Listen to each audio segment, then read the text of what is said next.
আসসালামু আলাইকুম বন্ধুরা, আশা করি আপনারা সবাই ভালো আছেন। আমি আবারও ফিরে আসলাম অনলাইন ফ্রি ইনকাম টিপস নিয়ে এবং graphics design, Photoshop advance tutorial নিয়ে। গতদিন আমরা দেখেছিলাম তিনটা টুলসের ব্যবহার। এখানে বাকি যে টুলসগুলো আছে সেগুলি ব্যবহার আজকে শিখব। আজকে আমি দেখাবো প্রথমে কিভাবে একটি ছবি অথবা যে কোনো একটি ফাইল আপলোড করা হয় ফটোশপের মধ্যে। তো ফাইলে গিয়ে ওপেনে ক্লিক করুন।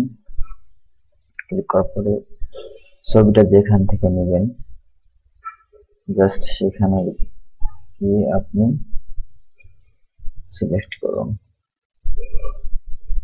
এবং যে ছবিটা আপনি নেবেন সেই ছবির উপরে ডাবল ক্লিক করুন, তাহলে ছবিটা এখানে ওপেন হবে। এটা আমি যে ছবিটা নিয়েছি এটা ওপেন হয়েছে। এখন আমি এই ছবিটিকে ছোট বড় করতে পারবো। এখানে অল্টার কন্ট্রোল বাটন ধরে প্লাস বাটনে যদি আমি চাপি তাহলে ছবিটা বড় হবে, আর মাইনাস বাটনে চাপলে ছবিটা আস্তে আস্তে ছোট হবে। তো এই ছবিটার রেজুলেশন কম, যার কারণে ছবিটা এমন দেখাচ্ছে। চলুন আমরা দেখি কিভাবে চেক করা যায় একটা ছবির রেজুলেশন কেমন, সাইজটা কেমন আছে। ইমেজে ক্লিক করে ইমেজ সাইজ ক্লিক করলে সব দেখা যাবে যে 400 ওয়াইড এবং 400 পিক্সেল ওয়াইড, 275 পিক্সেলস এখানে হাইট আছে। তো আমরা এখানে ইচ্ছা করলে বাড়াতে পারি। আমরা যদি এই দুইটা ক্লিক করে রাখি তাহলে অটোমেটিক ওয়াইড বাড়ালে ওয়াইড অনুযায়ী হাইট বেড়ে যাবে। এখানে আমরা 1200 করে দিতে পারি।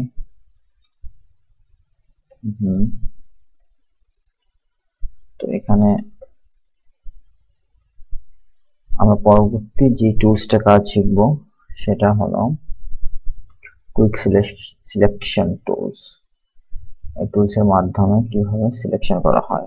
কন্ট্রোল ধরে প্লাস সার্কেল একটু বড় করে নিই, তারপর এখানে স্পেস বাটনটা যদি ধরলে একটা হাতের চিহ্ন আসবে, আসলে আমরা ছবিটাকে নিচে উপরে ওঠানামা করতে পারবো। এখন আমরা এখানে ক্লিক করে আমরা সিলেক্ট করতে পারছি যতটুকু দরকার। শুধু ছবি ইমেজের যে পর্যন্ত ছবি আছে ততটুকু আমরা সিলেক্ট করে নেব। তারপরে এখানে অল্টার বাটন যদি চাপি তাহলে এটা মাইনাস চিহ্ন শো করবে। যেগুলো আমাদের দরকার না সেটা আমরা আবার মাইনাস করে দেব, আবার প্লাস হবে। এইভাবে আমরা যতটুকু আমাদের দরকার ততটুকু আমরা নেব, বাকিটা আমরা এখান থেকে বাদ দিয়ে দেব, মাইনাস নেব। এখন আমরা যেটা করব, এটা লক আছে, লকটা আমি খোলার জন্য ডাবল ক্লিক করব। ওকে, লক খুলে গেছে। কন্ট্রোল মাইনাস চাপলে এটা ওর আগের অবস্থায় ছোট হয়ে যাবে। এখন আমি এটা রিফাইন এজ করে ব্যাকগ্রাউন্ড রিমুভ করতে পারবো।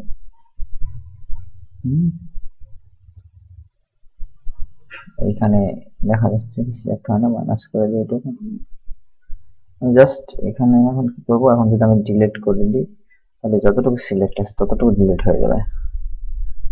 এই যে ডিলিট, কন্ট্রোল আমাদের দরকার কি ডিলিট করা, দরকার হলো ব্যাকগ্রাউন্ড ডিলিট করা। এই জন্য ইমেজে গিয়ে সিলেক্টে গিয়ে ইনভার্সে ক্লিক করলে এবার যদি আমি ডিলিট করি তাহলে ব্যাকগ্রাউন্ড ডিলিট হয়ে গেছে। Control T. আমরা নতুন একটা ব্যাকগ্রাউন্ড এখানে সেট করতে পারি। নতুন ব্যাকগ্রাউন্ড আমরা সাদা সেট করতে হলে এখানে সাদা কালারটা সেট করে আমরা এখানে অল্টার বাটন ধরে ব্যাক স্পেস চাপলে চলে আসবে। ওকে, তাহলে আমরা বুঝলাম কুইক সিলেকশন টুলের ব্যবহার কি। আর এখানে তার পরবর্তী যে টুলস আসছে এটা হলো ক্রপ টুলস। এখানে আমি ছবি ছোট বড় করতে পারবো, এই দিক দিয়ে ইচ্ছা ছোট বড় সাইজ ছোট বড় করতে পারবো। জাস্ট ওকে করলে ছোট হয়ে যাবে। কন্ট্রোল জেড করে আমি আগের অবস্থায় ফিরে যাই, আমি এতটুকু ছোট করি। ওকে, তারপরের যে বাটন পরে যে টুলসটা আছে এটা আই ড্রপ টুলস। এখানে এর মধ্যে আরো অনেক রেগুলার টুলস আছে, নট টুলস আছে, এর মধ্যে বেশি দরকার হবে আই ড্রপ টুল। রেগুলার টুলসটা ওয়েব ডিজাইনের জন্য, মেজারমেন্টের জন্য এটা অনেক বেশি দরকার হয়ে থাকে। তো আই ড্রপ টুলস এর দ্বারা আমরা কি কালার আমরা সিলেক্ট করতে পারি, যে কোনো জায়গায় কালারটা তুলে নেওয়ার জন্য এখান থেকে সিলেক্ট হবে, এখানে ক্লিক করে সেখানে কালার তুলে নেব। এখানে আমাদের কালার, যে কোনো কালার আমরা চুজ করার জন্য এটা ব্যবহার করে থাকি। আপনারা দেখছেন এখানে কালার চেঞ্জ হচ্ছে, এই যে ক্লিক করলে কালার আসছে, যেটা ক্লিক করবে যেখানে সেরকম কালার এখান থেকে পিক করা হবে। যখন আমাদের কালার দরকার হবে এখান থেকে আমরা আই ড্রপ দিয়ে কালার পিক করে নেব।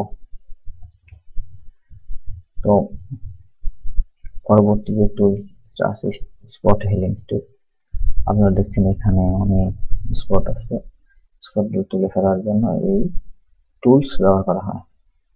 এটা আমরা অল্ট কন্ট্রোল বাটন ধরে একটা ক্লিক করে নিয়ে এখানে জাস্ট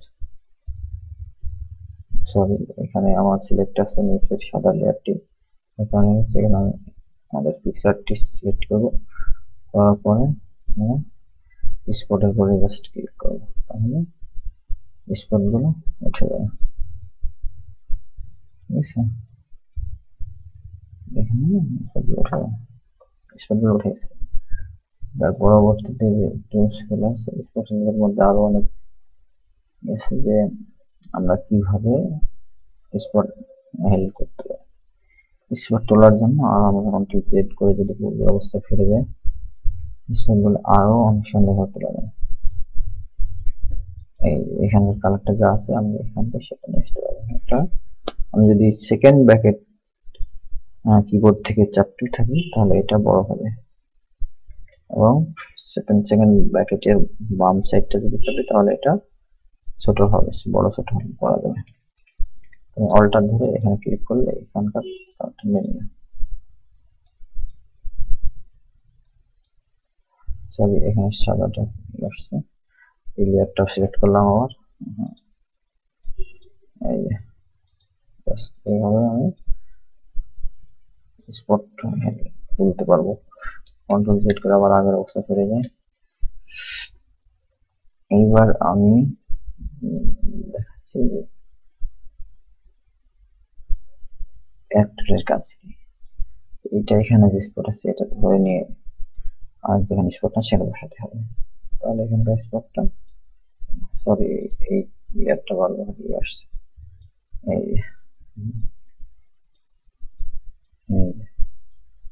সুন্দর অবস্থা। যেখানে জাস্ট স্পট নাই সেখানে ছেড়ে দেবেন। এইভাবে স্পট হেডিংস টুলস এর ব্যবহার করা যায়। তারপর আসছে ব্রাশ টুল। ব্রাশ টুল আপনি কিভাবে ব্যবহার করবেন, এখানে যদি কোনো স্পট থাকে অথবা কোনো কালো থাকে এটা ফর্সা করার জন্য আপনি ব্রাশ টুল ব্যবহার করতে পারবেন। সেটা এখানে ক্লিক করলে এখানকার কালারটা জাস্ট আপনি যদি এখানে ক্লিক করে থাকেন এখানে কালারটা হবে, অপাসিটি কমে জাস্ট এখানে যদি ক্লিক করে থাকি এখানে ফর্সা হয়ে থাকবে, এখানে তার ফেয়ারনেসটা বাড়তে থাকবে। অবশ্যই আপনারা খেয়াল করে দেখছেন যে এখানে ফেয়ারনেসটা আস্তে আস্তে বাড়তেছে। যেখানে যেখানে কালো আছে সেখানে সেখানে আমরা স্পটটা তুলে দিতে পারবো এবং সাদা করতে পারবো, এটা বেশি ফেয়ারনেসটা বাড়বে। আর বাকি এটার আরো কাজ আছে, আমরা ইচ্ছা করলে এটা দিয়ে অনেক ভালো ভালো ডিজাইন বানাতে পারবো। নতুন যদি ফাইল আমি নিয়ে থাকি এখানে এই টুলস ব্যবহার করে এখানে আমি 100% অপাসিটি করে দিই, এখানে আমি এই টুলসটার মাধ্যমে অনেক সুন্দর সুন্দর ডিজাইন করতে পারবো। এখানে আমি দেখি অনেক সুন্দর সুন্দর এখানে এটা বড় করতে পারবো, সেকেন্ড ব্র্যাকেট এবং ডান ক্লিকটা সেকেন্ড ব্র্যাকেট যদি আমি ক্লোজ এটা দিয়ে সেকেন্ড ব্র্যাকেট এটা যদি আমি চাপি তাহলে বড় হবে, আর বামেরটা এটা হলো ছোট হবে। এই যে দেখুন থাকে সুন্দর সুন্দর আমাদের কালার চেঞ্জ করি, অন্য কালার দিয়ে অন্য কালার, নিচেরটা দুইটা মিলে কম্বিনেশন করে কালার আসবে। নিচেরটা যদি চেঞ্জ করে আমি নীল দিই, ঠিক আছে। এখানে আমি আরো অনেক সুন্দর সুন্দর কালার ইউজ করতে পারবো। এখানে যে পাতা আছে পাতাগুলো ইউজ করতে পারবো। আবার এখানে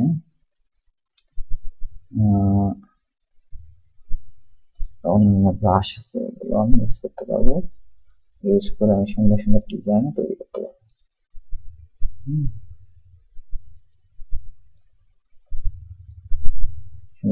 এখানে আমি যদি জাস্ট হলুদ কালার ব্যবহার করি তাহলে এখানে সরিষা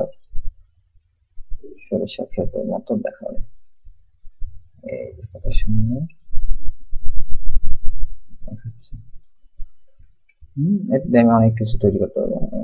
আমি সলিড যেগুলো আছে ব্রাশ, সলিড ব্রাশে যদি যাই, সলিড দরকার না, একটু এখন ব্রাশ যদি আমি কালারটা যদি আমি চেঞ্জ করে গ্রিনে যাই তাহলে আমি গাছ আঁকাতে পারবো, গাছ তৈরি করতে পারবো। একটা গাছ, একটা গাছ, তারপরে এখানে গাছের মতো এরকম দিয়ে তৈরি করতে হবে। আর এখানে সলিড নিই, এখান থেকে আমি সাইজ ছোট বড় করতে পারবো, হার্ডনেস চেঞ্জ করতে পারবো। সলিড নিলে আমি কালার চেঞ্জ করে এখানে সুন্দর ঘর আঁকাতে পারবো, সাইজ ছোট করে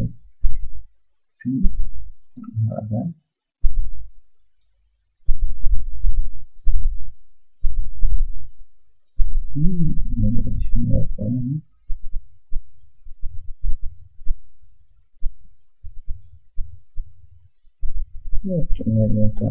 সিস্টেম জাস্ট এটা দিয়ে অনেক কিছু তৈরি করা যায়, এটা আমি দেখাচ্ছি। এখানে আমি চাইলে কলার গাছ ধরুন গ্রিন কালার নিয়ে এখানে চাইলে কলার গাছ শুধু জাস্ট এই টুলসটা ব্যবহার করে, একটা টুলস ব্যবহার করে আপনার তৈরি করতে হবে।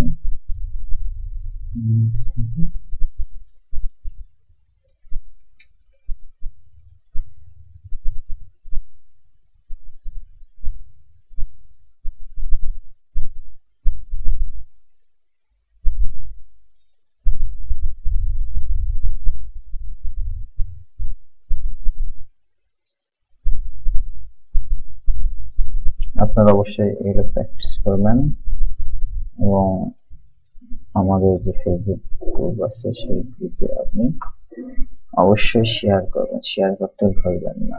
আপনি অবশ্যই আপনি সুন্দর সুন্দর ডিজাইন করতে পারবেন। আমি আসলে এগুলো নিয়ে কাজ করি না, লোগো, গ্রাফিক্স, টি শার্ট এসব, জাস্ট এগুলো যে ব্যবহার কেমন, কিভাবে ব্যবহার করা যায় প্রফেশনালি, এগুলো আপনারা জাস্ট জেনে রাখা ভালো। এগুলোও অবশ্যই রিলেটেড অনেক কাজ যদি পেয়ে থাকেন অনেক কাজ করতে পারবেন। তো এটা দেখলেন, তারপরে পর্যায়ক্রমে যে টুলস আছে এগুলো খুব একটা বেশি কাজে লাগে না, তারপরে মোটামুটি কাজে লাগে। আসলে এটা দিয়ে আপনি করতে পারবেন ইরেজার, মুছতে পারবেন। ব্যাকগ্রাউন্ড কালারটা শো করছে, ব্যাকগ্রাউন্ড কালারটা যদি থাকবে সেটা শো করবে। যদি আমি এটা করে দিই তাহলে মুছে যাচ্ছে, এটা জাস্ট মোছার জন্য। এখানে আপনি যদি এখন মনে করেন যে মুছতে হবে সাদা কালার দরকার, তাহলে এটা সাদা সিলেক্ট করে দেবেন। তাহলে এটা আউটপুট হচ্ছে সাদা, তাহলে মুছলে এটা সাদা কালার শো করবে। জাস্ট এখানে আপনার ব্রাশ টুল ব্যবহার করতে হবে সাদা দিয়ে, তাহলে এটা মুছতে পারবেন বড় করে। এই যে এটা যেটা মোছার মতো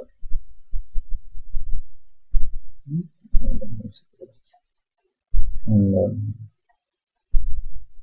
ঠিক আছে।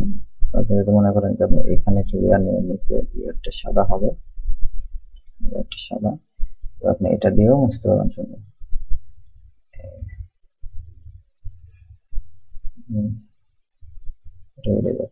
সুন্দরভাবে সবকিছু এটা দিয়ে মুছে দিতে পারবেন। তারপর সে গ্রেডিয়েন্ট টুলস, এই টুলস দিয়ে যে কোনো একটা ডিজাইনসকে গ্রেডিয়েন্ট করা যায়। ওকে, এটা কিভাবে সম্ভব? এখানে আমরা কালো কালার নিলাম, গ্রেডিয়েন্ট করতে পারছি। জাস্ট নিচের ব্যাকগ্রাউন্ড কালার হবে সাদা, উপরের কালারটা হবে ব্যাকগ্রাউন্ড কালার হবে কালো, জাস্ট এরকম করলাম, এরকম হবে ডিজাইন চলে আসছে। এটা এরকম হচ্ছে কারণ কি, যে সিলেক্ট করা আছে এটা এরকম। যদি আমি অন্য স্টাইল সিলেক্ট করি তাহলে অন্যরকম, এটা ক্লিক করে এরকম আসবে। এটা আরো অনেক সুন্দর সুন্দর সিস্টেম আছে। এই যে এটা আমি সিলেক্ট করে এটা এরকম আসবে গ্রেডিয়েন্ট, এখানে এটা সিলেক্ট করলে এরকম আসবে, তারপর এটা সিলেক্ট করলে এটা মাঝখান থেকে আসবে। ঠিক আছে, আমি এইরকম স্টাইল আমি সিলেক্ট করবো সেরকমই দেখতে হবে। এটা এগুলো অনেক কাজে লাগে লোগো ডিজাইনের ক্ষেত্রে। লোগো ডিজাইনের জন্য এগুলো পরে করে দেখাবো যেগুলো প্রফেশনালি ভাবে কিভাবে ইউজ করা হয়। তো বন্ধুরা, আজকে এ পর্যন্তই, আবার আগামীতে নতুন টিউটোরিয়াল নিয়ে আপনাদের মাঝে হাজির হব। আপনারা আমার চ্যানেল দেখবেন, লাইক করবেন, কমেন্ট করবেন এবং সাবস্ক্রাইব করতে ভুলবেন না। সাবস্ক্রাইব করবেন কিভাবে? আর আমাদের এই যে চ্যানেল, আমাদের চ্যানেলের যে গ্রুপ স্টার্ট আর্নিং বা লার্নিং, আমি এটার লিঙ্ক আমার ভিডিও ডেসক্রিপশনে দিয়ে দেবো। আপনারা অবশ্যই এখানে জয়েন করবেন এবং আপনারা ভিডিও দেখে যেগুলো শিখলেন সেগুলো আপনারা অবশ্যই আপনাদের ডিজাইনগুলো এখানে শেয়ার করবেন। আর যদি কোনো ভুল হয়, আপনাদের যদি বুঝতে কোনো সমস্যা হয়, অবশ্যই ভিডিওতে কমেন্ট করবেন এবং এখানেও আপনারা গ্রুপে পোস্ট করবেন। অবশ্যই এখান থেকে আপনাদের সলভ করা হবে। আর এখানে কিভাবে আপনি সাবস্ক্রাইব করবেন, আমাদের চ্যানেলে গিয়ে সাবস্ক্রাইব করার জন্য